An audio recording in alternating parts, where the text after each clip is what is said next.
Hello, welcome back to my channel Mubees world. അപ്പോൾ നമുക്കിന്നൊരു റവ ഉപ്മാവ് ഉണ്ടാക്കിയാലോ. അപ്പോൾ നമ്മുടെ ചട്ടിയൊക്കെ നന്നായിട്ട് ചൂടായിട്ടുണ്ട്. അതിലേക്ക് ഞാൻ ആവശ്യത്തിനുള്ള എണ്ണ ഒഴിച്ച് കൊടുത്തിട്ടുണ്ട്. നമ്മുടെ എണ്ണ ചൂടായിട്ടുണ്ടായിരുന്നു. അതിലേക്ക് ഞാൻ ആവശ്യത്തിനുള്ള കടുക് ഇട്ട് കൊടുത്തിട്ടുണ്ടായിരുന്നു.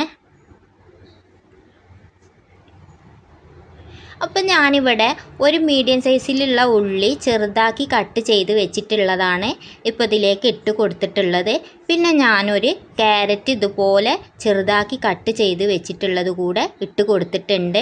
പിന്നെ 2 ചെറിയ പച്ചമുളകാണ് ഞാനിതുപോലെ കട്ട് ചെയ്തത് ഇട്ട് കൊടുത്തിട്ടുള്ളത്. ആവശ്യത്തിനുള്ള ഉപ്പ് കൂടെ നമുക്കിതിലേക്ക് ചേർത്ത് നന്നായിട്ടൊന്ന് ഇളക്കി കൊടുത്തേക്കാം.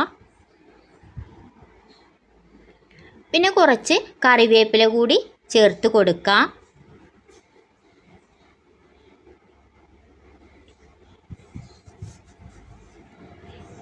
ഞാനിവിടെ ഒരു ഗ്ലാസ് റവയിലേക്ക് 1.5 ഗ്ലാസ് വെള്ളമാണ് എടുത്തിട്ടുള്ളത്. അപ്പം നമ്മൾ ഇതിലേക്ക് വെള്ളം ഒഴിച്ച് കൊടുത്തിട്ടുണ്ട്. നമ്മുടെ വെള്ളമൊക്കെ നന്നായിട്ട് തിളച്ചിട്ടുണ്ട്. അതിലേക്ക് നമുക്ക് ആ റവ ഒന്ന് ഇട്ട് നന്നായിട്ടൊന്ന് ഇളക്കി കൊടുക്കാം. നമ്മുടെ ഉപ്പുമാവ് ഇവിടെ റെഡി ആയിരിക്കുകയാണ്. അപ്പോൾ എല്ലാവരും ട്രൈ ചെയ്ത് നോക്കണം. വളരെ സിമ്പിളായിട്ടുള്ള ഒരു ഉപ്പുമാവാണ്. അപ്പോൾ എല്ലാവരും ഒന്ന് ചെയ്ത് നോക്കുക. അപ്പോൾ എൻ്റെ ചാനൽ ഒന്ന് സബ്സ്ക്രൈബ് ചെയ്യുക, ലൈക്ക് ചെയ്യുക.